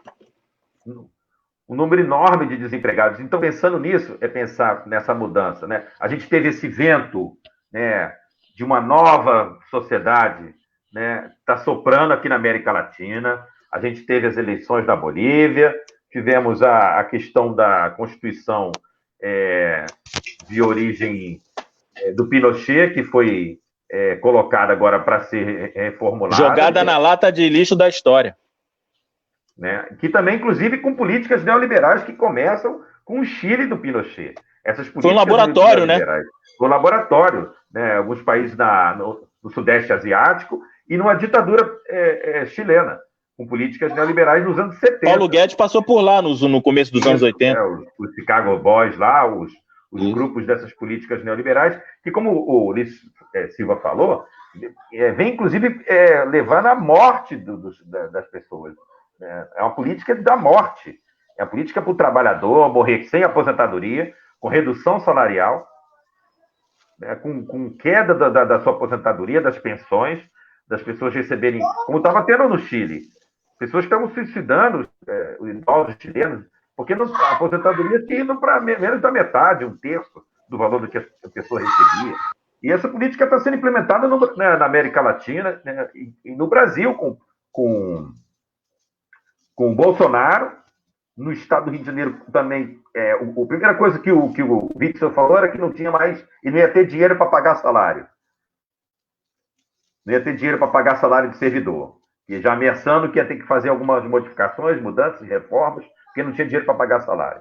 O Crivella também disse que não tem dinheiro para pagar salário, até não tinha dinheiro para pagar o salário, já apontando também essas condições que o Ulisses Silva apresentou aí.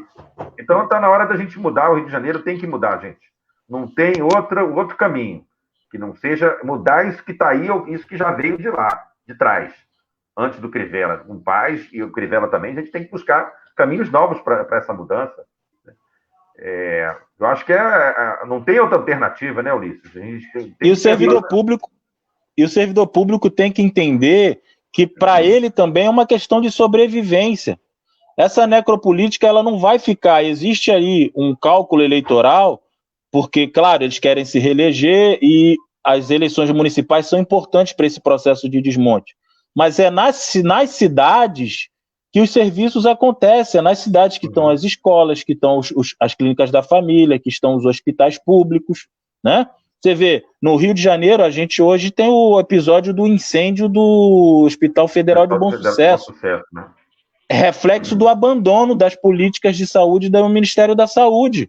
O Ministério da Saúde já vem se anulando há um tempo, né? E nesse governo, SUS, né? Com o desmonte do SUS, mas também com a prestação de serviço direto, Antônio Cláudio. Lembra? Durante a Covid não tinha leito para atendimento de Covid no Hospital de Bom Sucesso, tudo por conta do município. Então, o que eu estou querendo dizer é o seguinte, e isso porque nós fomos uma capital da República. Imagine em Minas Gerais, que não tem nada. Minas Gerais não tem nada da rede federal, nem no Pará. Então, assim, nos municípios que acontecem. Então, existe um pacote gigantesco de ataques que está ali no forno, Antônio Cláudio, para sair. E isso a gente está diante de escolhas, nós vamos escolher as pessoas que vão meter a mão nessa massa. Entende, Antônio Cláudio? Nós vamos eleger vereadores e vamos eleger prefeitos que serão, além de governantes, serão aqueles que vão decidir o que é que vai ser da nossa vida por gerações, por décadas. Eles não vão decidir a nossa vida por ano que vem, não. Não é só a questão do reajuste que está em jogo, não é só a questão da gratificação, se eu vou ter um plano de cargos e salário ou não. O que está em jogo é os nossos filhos vão viver de quê quando a gente morrer? A gente, quando fica velho, vai viver de quê? Né? A PEC de redução, dos gatilhos de redução para redução salarial, além de aumentar a alíquota, além de criar alíquota extraordinária, eles querem reduzir os nossos vencimentos, querem ter liberdade para isso. E tudo isso vai necessitar de um enfrentamento, tudo isso tem a ver com as escolhas que a gente está fazendo. Então, cada servidor e cada servidora precisa ter clareza disso e precisa se colocar como um soldado, precisa se colocar como um combatente. Não é só um eleitor. O servidor municipal tem a obrigação de virar um soldado em defesa da sua própria dignidade. Não é em defesa do Antônio Cláudio, não é em defesa do Raul Bittencourt, não é em defesa do A, de B, de C. É em defesa de si próprio, em defesa da população. Mais do que nunca, isso vai depender de cada um de nós. Espero, o recado está dado aí, né? O Ulisses trouxe todas as informações e dados e análise crítica de como está a situação do Fundo da Previdência e da Previdência do Rio de Janeiro, de servidores públicos, servidoras. Né? Você que está nos ouvindo aí, que porventura nos ouçam futuramente, né? A gravidade da situação que se aponta com determinadas proposituras e candidaturas à Prefeitura do Rio, de desmonte da Previdência, de ataque aos seus proventos, à sua aposentadoria, às suas pensões, aos seus vencimentos. Né? Isso, como ele falou, pensar, não é só para agora, não é para esses 4 anos de mandato, não, é para o futuro, daqui a 20, 30 anos, que a gente tem que pensar, né? Muito obrigado, Ulisses, você, assim, foi... queria que você fizesse, assim, a sua análise, para a gente ir para as despedidas aí, para suas análises do que você pensa aí do processo aí dessas cartas de crédito. Teria possibilidade dessas cartas voltarem? Eu fui um que estava naquela, pensei em pegar uma carta de crédito no final do governo César Maia. Aí eu falei, não, vou esperar um pouco e tal. Quando veio o governo Paz, acabou. Suspendeu a carta de crédito, acabei não conseguindo comprar pela carta de crédito da prefeitura, tive que fazer o financiamento do imóvel por outro banco privado, e não consegui fazer pelo esse da prefeitura. Como é que você pensa essa situação aí dessas cartas? Como é que isso possa ser... É tudo questão de escolha política, Antônio Cláudio. Exato. A gente, recentemente, tem a história de uma empresa que desconta, que faz a gestão do nosso contra-cheque. Ela chamava Contex, agora chama Neoconsig. Eu andei investigando isso daí, porque eu sou assim, eu vou fuçando, né? Eu conheço como funciona o chiqueiro e vou fuçando. Então... é uma empresa que administra os consignados dos servidores no Isso. sistema eles têm acesso a todos os nossos dados. Quando você recebe um telefonemazinho de um escritório qualquer, eles já sabem da tua renda, eles sabem Eles sabem até quantas vezes você come por dia. E essa empresa é uma empresa terceirizada que vai lá, faz um negócio estranho com a prefeitura e do nada ela aparece. E aí eu defendi que, por exemplo, essa empresa ela ganha um percentual por linha de desconto. A cada linha ela ganhava, na época, R$ 2,70 dos bancos. Então eu defendi o seguinte, eu defendi que essa tarefa voltasse para a administração pública, porque o PreviRio tem os nossos dados. O PreviRio é um órgão público que tem os nossos dados, invariavelmente. Quando a gente se inscreve para um auxílio educação, tal, tá tudo lá, tá a nossa folha de pagamento, e tem que ter mesmo. O PreviRio tem que saber quanto a gente ganha, enfim, tem que ter os nossos dados. É parte da administração pública. A PreviRio tem tecnologia perfeitamente para fazer isso, junto com o IPlanRio. O IPlanRio gerou um aplicativo equivalente ao Uber para o Táxi Rio. São milhões de acessos por minuto, são milhares de acessos por minuto, milhares de pessoas usando aquilo. Então, eu defendi que, por exemplo, esse programa, essa aplicação viesse, os recursos que é cobrado aos bancos viessem para o PreviRio, isso na época era aproximadamente 6 milhões por ano, 6 milhões com M de maracutaia. Esses 6 milhões poderiam, por exemplo, começar sem nenhum... Olha, eu estou falando de 6 milhões sem nenhum tostão do Tesouro. Poderiam começar, o Antônio Cláudio, por exemplo, um programa de compra de dívidas do consignado. Ou seja, já que aquele recurso vem do consignado, né, os bancos pagam aquele recurso para ter aquele desconto, o PreviRio poderia, com esses 6 milhões, por exemplo, você tem uma dívida de R$10 mil, Antônio Cláudio, com o banco. E aí a tua dívida lá, o juro médio lá é 1,5% ao mês. Isso ao ano dá mais ou menos 20%. Antônio Cláudio, o PreviRio, se pegasse essa tua dívida de 20% de juros, reduzisse o juro pela metade, o PreviRio ia ganhar ainda muito dinheiro. Entende? Porque, por exemplo, o fundo tem uma meta atuarial, todo fundo tem uma meta atuarial de 6% ao ano. 6% ao ano mais inflação. Se a inflação está 3%, mais 6% daria 9%.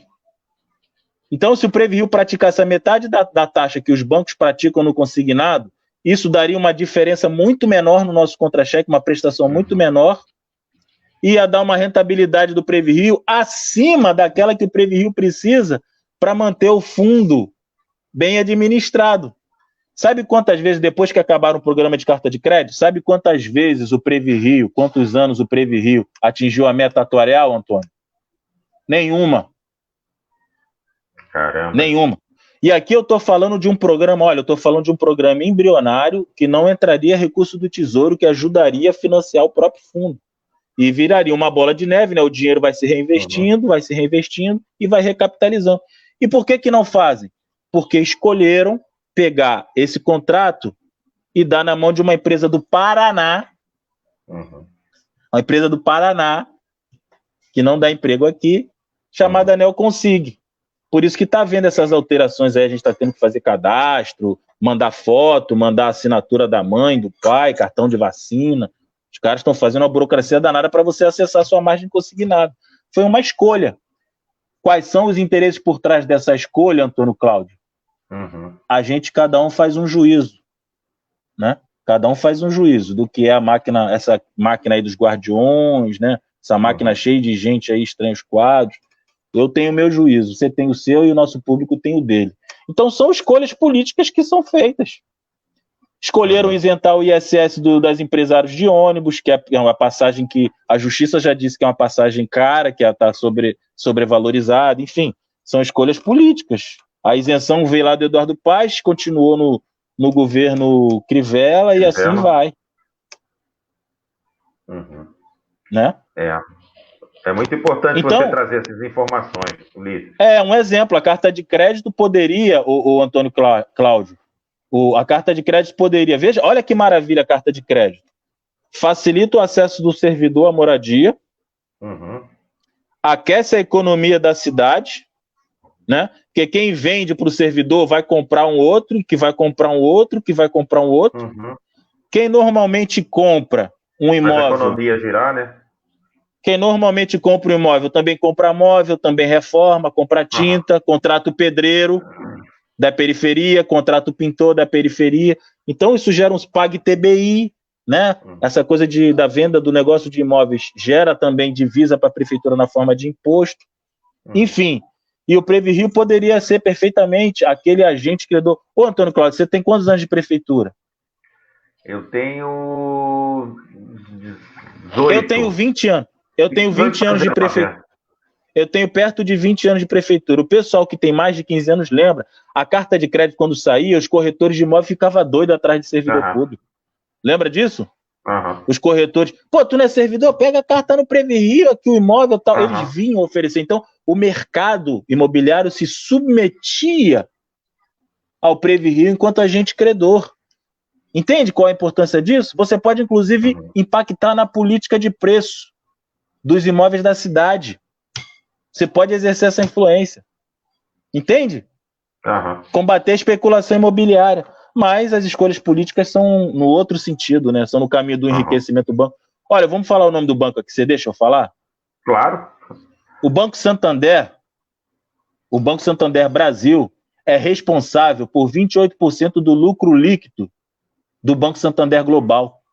Ou seja, 1/3 do que o Santander do mundo inteiro arrecada em lucro líquido sai do Brasil. Isso aqui é o paraíso dos banqueiros, o Antônio Cláudio. E nós, servidores públicos municipais, somos usados nessa estratégia de alavancagem desse negócio multibilionário que representa o sistema financeiro no Brasil. São escolhas políticas. Isso é acaso? Isso é acaso, Antônio Cláudio? Foi você que escolheu esse enriquecimento do Banco Santander? Foi você que escolheu a taxa de juros do Banco Santander? Claro que não. São acordos, né? São os governantes e essas coisas que acontecem aí por detrás das cortinas, né? A gente sente o cheiro delas. Que também haveria a possibilidade do próprio PreviRio fazer financiamento dos empréstimos, dos financiamentos que o servidor tenha. Claro também que sim, o PreviRio fazia isso. Além do imobiliário, fazer o financiamento, né, financiando dívidas que ele comprando as dívidas do Santander. Sistema financeiro, que ele contraria com um banco bilionário, que esses lucros aí exorbitantes, com o próprio fundo. Né? Nada impede que o PreviRio chegue para você, Antônio Cláudio, diga o seguinte: olha, eu vou dar o dinheiro, você vai quitar a sua dívida no Santander, que lá você paga a 20% ao ano, e aqui você vai ter a dívida comigo e eu vou recalcular a tua prestação com um juro de 50% menor. Assim como fazer o empréstimo imobiliário, né, o financiamento imobiliário, melhor dizendo, né, que com juros menor, né, e possibilitaria também fazer isso para o financiamento para uma dívida, né? A compra, inclusive compra de dívida, né? Compra de dívida, eu estou falando do caso de compra de dívida, como, por exemplo, a Caixa Econômica faz, um banco faz do outro, a história da portabilidade. Isso seria uma revolução, porque isso, inclusive, se o servidor paga menos juros, ele tem uma folguinha no contra-cheque dele, a prestação vai diminuir, e vai diminuir muito, porque a maior parte do que a gente paga na prestação é juros. E aí dependeria, o tempo para pagamento desse financiamento, ele teria uma possibilidade de ampliar e aí diminuir o valor da parcela? Ou... Tudo questão de escolha, Antônio Cláudio. Só no fato de você ter, se você, por exemplo, se você tem uma taxa de juros de 20% ao ano, que é em média o que a gente paga, e reduz ela para 19% ao ano, já dá uma diferença considerável na prestação. Se você reduz esse juro pela metade, que é o que é possível fazer, a diferença na prestação é gigantesca. Imagina. E nada justifica, se a taxa Selic está 3% ao ano, por que é que o Banco Santander cobra 20%? Ainda diz que é o juro mais baixo. E de fato né? Comparando com o cartão de crédito e com o cheque especial, o consignado é o menor juro, mas é juros em níveis civilizacionais, comparações com outros lugares do planeta, são juros de agiota, o consignado. Então, haveria, só vontade política do governante vontade de fazer política. esse tipo de política aí, né? De plantar vontade política. Vontade política, né? Eu tenho defendido isso. E quando eu falo isso no Conselho de Administração e outros fóruns, eles se calam, eles não têm o que falar. Eles vão falar o quê? Eles se calam. Recolhe-se a sua descaradeza. É revolucionário, porque você imagina, o prefeito o banco que ele passou a folha de pagamento do município para o banco passar a ser financiado pelo próprio fundo, né? Mas, Antônio Cláudio, isso depende de escolhas dos políticos, e os políticos dependem de escolhas nossas. Somos nós que, em última análise, fazemos as escolhas políticas. Que tipo de serviço público que nós teremos, que tipo de sociedade nós queremos, que tipo de Estado, que modelo de Estado nós queremos. Esse debate está em aberto, né? E a gente tem, claramente, uma proposta vindo de Brasília, desse governo Bolsonaro, né? Desse governo atrelado, francamente, visceralmente, ao interesse dos mais ricos, ao interesse dos banqueiros. Durante a pandemia, os mais ricos conseguiram ficar mais ricos, e os pobres ficaram mais pobres. Né? A burguesia, a classe dominante, principalmente o sistema financeiro, né? Que é a classe dominante, a burguesia, a elite das elites, né? Mesmo com a economia semi-paralisada, como você citou, mesmo com as pequenas lojas quebrando, os caras conseguiram ficar mais ricos, e a gente ficou ainda mais pobre, e isso não acabou. Isso não acabou. O ano que vem vai ser um ano muito doloroso, infelizmente, para a classe trabalhadora, mas vai ser um ano que vai exigir muita organização, como, por exemplo, o ato de amanhã, né, Antônio Cláudio? Isso, a gente tem que se mobilizar, tem que lutar, não se abater, como diria o samba. Exato. Lutar e não se abater, e lutar cada vez mais com força, com garra, com vontade, com todas as dificuldades que a gente tem, se preservando, né? O pessoal que puder ir, né, com máscara, né, mantendo o distanciamento, o álcool gel e tal, mas temos que começar cada vez mais, a fazer essa mobilização política de rua, porque essa questão só remota, virtual, digital, não vai dar conta. Tem reformas aí estruturais, né, de liquidar com os trabalhadores, a classe trabalhadora, na sua aposentadoria, nos seus direitos, na sua previdência, e que tem que se mobilizar, né? Muito obrigado. O exemplo do Chile, como você citou, né? A necropolítica chilena estava gravada na Constituição. Ela foi imposta por um ditador, né? E o povo lá, com pandemia, com tudo, eles botaram milhões de trabalhadores na rua e conseguiram vencer a necropolítica. Uma estaca no caixão do Pinochet, monstro, do Pinochet, do vampiro, que matou milhares de chilenos, né? Cravou uma estaca no peito do ditador e das suas políticas de morte, né? Não só pela tortura, pela ditadura, como também de políticas socioeconômicas, né? A necropolítica ela estava gravada na Constituição, e é o que estão fazendo aqui. Reforma trabalhista, reforma da Previdência, eles estão gravando o Estado e essa necropolítica no modelo da... Você não viu hoje, cara? Passaram a parte do Ministério da Saúde, a parte do SUS de atenção à saúde básica e programa de saúde da família, passou para o Ministério da Economia. E tem um ministro da Saúde que é militar, que é coronel. Como é que vai ser? Vai pensar que a saúde vai ser tratada com fuzil? Pois é. Então a necropolítica está indo para a Constituição e agora está querendo vir para as leis municipais, e a gente tem que enfrentar. Como é que a gente enfrenta isso? O Chile mostrou, com o povo na rua. A live é importante, o tuitaço é importante, a hashtag é importante, o Instagram é importante, mas o que muda isso, o que enfrenta isso é o povo na rua, o povo organizado, mobilizado na rua. Realmente é o que a gente tem que buscar esses caminhos para voltar para o movimento social na rua, né, assim como teve as mobilizações, os movimentos sociais, né, por Vidas Negras Importam nos Estados Unidos, com a morte de jovens e mulheres e homens negros e negras nos Estados Unidos, que as pessoas foram para a rua, se mobilizaram e lutaram.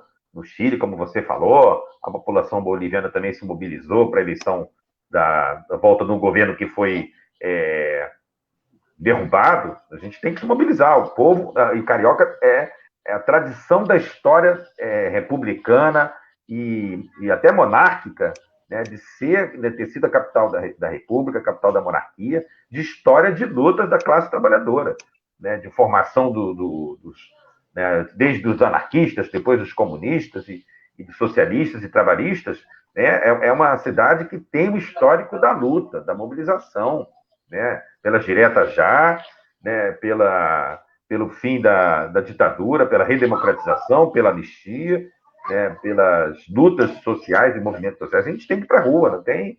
Essa mobilização tem que voltar a existir, né? Eu fico muito grato com a sua presença, Ulisses Silva. Assim, foi muito bom, muito prazeroso, assim, no sentido de você entender melhor a situação que está passando, de alguém que tem experiência, que tem conhecimento, que está dentro da estrutura lá para entender essa estrutura e trazer para nós aqui, você que está acompanhando aí, que depois vai estar acompanhando, para trazer para nós essas situações e, né, ter esse entendimento, essa visão do que está nos colocando à nossa frente aí, dessas candidaturas aí, das suas políticas, de destruição do servidor público, das suas aposentadorias, dos seus salários, dos ataques que vêm, né, já com Eduardo Paes e agora com Crivella. Eu acho que o Ulisses, né, soube expor todas as condições dessas entranhas, né, das políticas de governo relativas à previdência, ao fundo de previdência, e é tudo que está acontecendo aí que a gente tem que estar, mais do que nunca, atentos, e mobilizados para a luta. Então, lembrando, como disse o Ulisses, amanhã, gente, às 4 horas, um ato na Candelária contra a reforma administrativa de Guedes e Bolsonaro, Bolsonaro e Guedes. Você que tiver condição, que tiver, né, poder estar participando, não está com comorbidades, ou não tem, né, algum outro impedimento, vamos comparecer amanhã, gente. Vamos estar lá participando dessa manifestação. Então, mais uma vez, né, dar assim, uma gratidão, né, de você ter participado aqui do nosso canal, né, eu também normalmente faço pelo YouTube, faço na página do Facebook, e agradecer a sua presença aqui, foi muito importante, e aí vou postar nos grupos lá dos servidores da prefeitura, né, a nossa conversa aqui, e agradecer mais uma vez, Ulisses, pela sua participação e pela vontade de estar aqui ajudando a entender todo esse processo aí. Obrigado. Eu sou daqueles que acredito que, assim como você, entende que a gente tem um papel na história, né? As pessoas muitas vezes não entendem, por que esse cara faz isso aí, né? Recebe convite para cargo em comissão, tal. O cara não quer fazer parte do governo, não quer. O cara estudou, o cara conhece e fica aí arrumando confusão, fica aí dizendo para as pessoas a verdade, fica dizendo o que está acontecendo. O que esse cara ganha com isso? Nós temos um papel na história, eu sou daquelas pessoas que têm clareza disso, né? Eu não estou sozinho, a gente não pegou esse país do nada, não é isso, Antônio Cláudio? Foi muita luta, muitos heróis, a nossa sociedade é uma sociedade muito sofrida, de uma história muito sofrida, mas uma história, uma trajetória, como você bem frisou, de muita resistência, né? Nós temos personagens que simplesmente o povo não conhece. Eu não quero ser mais um desses personagens, mas eu devo muito a eles, eu tenho clareza disso, eu devo muito aos professores públicos, aos professores e professoras da rede pública municipal, devo muito aos profissionais de saúde, salvaram a minha vida, salvaram a vida dos meus pais, dos meus avós, me educaram, e é isso, essa pandemia aí mostra que uma coisa que sai lá da China, um micro-organismo que a gente não enxerga, que sai lá da China, ele chega ao mundo todo, e a vida é isso. A vida é fluxo, né? E a vida é uma roda, e o que a gente coloca nessa roda e tira dessa roda é o que vai gerar seus efeitos e seus frutos mais adiante, né? Eu estou pegando essa roda, eu espero ter dado aqui as minhas contribuições, você também deu as suas, e vamos fazer essa roda da história girar, e vamos fazer isso por uma sociedade mais justa, por um país justo, por uma sociedade justa, por um mundo onde a necropolítica não seja a regra, né? E por um lugar onde as nossas crianças tenham direito, né, a desenvolver plenamente as suas capacidades, suas habilidades, né? Esse mundo é possível, eu acredito muito nisso, e nós temos um papel, né, na construção disso. É isso. Obrigado a você, Antônio Cláudio, todo mundo que aqui teve a paciência de me ouvir por tanto tempo, e obrigado aí pela generosidade do espaço e pela construção dessa atividade. Uhum. A gente tem trajetórias em comum, também fui aluno da prefeitura, fui aluno do Estado, também de família de classe trabalhadora, e tenho na educação a condição de instrumento de transformação revolucionária, inclusive, porque ele permite ao filho da classe trabalhadora, ao filho do pobre, ao filho do trabalhador, da trabalhadora, a ter uma melhor condição de vida. Por isso que muitos governantes boicotam uma educação de Sem qualidade. isso, eu, por exemplo, sem isso eu não estaria aqui, Antônio Cláudio. Eu posso pedir só mais um, eu sei que a gente já estourou todos os tempos aqui. Aqui não tem. O canal... Pedir aqui, fazer uma divulgação. Eu sou dono da página aqui, o proletário que é dono do meio de produção. Fazer uma divulgação, primeiro da minha página, né? Eu tenho a minha página lá de conselheiro, Ulisses Silva, Conselho do Previ Rio, procura lá o meu nome como está escrito aí, procura lá e vai me achar no Facebook, e também de um evento que começou hoje em homenagem ao centenário de Celso Furtado. É muito importante que as gerações de hoje conheçam o que foi Celso Furtado e o que o pensamento de Celso Furtado, pensamento social, econômico, político e cultural de Celso Furtado, o que ele representa na sociedade, no mundo. Ele representa no mundo. Celso Furtado é daquelas estrelas do pensamento brasileiro que estão para além das fronteiras do nosso país. Né? Esse começou hoje, está lá na TV UERJ, enfim, procurar lá Celso Furtado, Centenário UERJ, vai encontrar, eu recomendo muito. No dia 4 eu vou estar participando de uma mesa e vou ter a alegria de dividir com a presidenta Dilma, com o Ibis Pereira, que é o candidato a vice-prefeito aí na chapa da Renata Souza, João Vicente Goulart, que é o filho do presidente João Goulart, enfim, vai ser uma mesa onde a gente vai discutir também a economia e política e pensamento do Celso Furtado. Convido vocês a conhecerem todo o evento, que é muito bom. Obrigado. Parabéns aí pela live. Os companheiros e companheiras aí, convidados também, muito importantes para essa análise do pensamento e da história, né, do Celso Furtado para a sociedade brasileira. Repete só o dia aí, o horário dessa do Celso Furtado. Começou hoje, no dia 27, se eu não me engano, vai até o dia 6. Eu vi já. Tá, a programação está completa lá na página do Unibrac, Núcleo de Identidade Brasileira e História Contemporânea da UERJ. É um núcleo do qual eu faço parte, né? Eu sou sociólogo de formação, então eu faço parte lá como... Você fez onde? Você fez onde, Ciências Sociais? UERJ. UERJ? Eu fiz o FRJ. Você fez Ciências Sociais também? Também. Que maravilha. Estudei com a Luiz Gard, tem bons amigos na UFRJ. Eu professor também estudei com a Luiz Gard. Estudou com a Luiz Gard, estudei com o Walter, professor Walter de Ciência Política, que também dá aula na UFRJ. Walter Duarte. Walter Duarte. Só que uma geração ou duas anterior à sua. Então. Eu estive aqui com o Charles Peçanha e o Paulo Bahia, cientistas políticos, com o Celso Amorim na última live antes da nossa. Sim. Eu vi o anúncio, eu não consegui acompanhar, mas eu vi o anúncio, fiquei muito feliz. Eu falei, o negócio lá é bom mesmo. De reconhecer os professores, né? Convidei os dois ex-professores para estarem participando aí. Claro. Então, recomendo muito, viu? O Celso Furtado tem uma obra valiosíssima para a gente YouTube, pensar, né? Inclusive... Esse seminário, esse debate aí no YouTube? TV UERJ, está transmitido na TV UERJ, que tem na TV, tem no canal universitário da NET e tem também no YouTube. Facebook. Procura TV UERJ. A própria página da UERJ, com certeza, deve estar dando um destaque especial para a atividade. E o pensamento do Celso Furtado, você sabe, né, o Antônio Cláudio, é muito fecundo para a gente pensar os dias de hoje, né? O papel do Estado, né? Como é que os modelos de Estado, os modelos de sociedade, né? E para quem esses modelos de Estado servem, né? Existem alternativas, são todas as opções políticas. O Celso Furtado prova isso com muita qualidade. Vamos tá, um grande abraço aí, obrigado pela participação, por ter vindo aí para nos ajudar a pensar a cidade do Rio de Janeiro e as políticas e as eleições, né? Como ele falou aí, né? Você servidor, depois dessa live, não mudar o que você pensa a respeito de como que está a conjuntura, né, e as condições estruturais da política no Rio de Janeiro, né?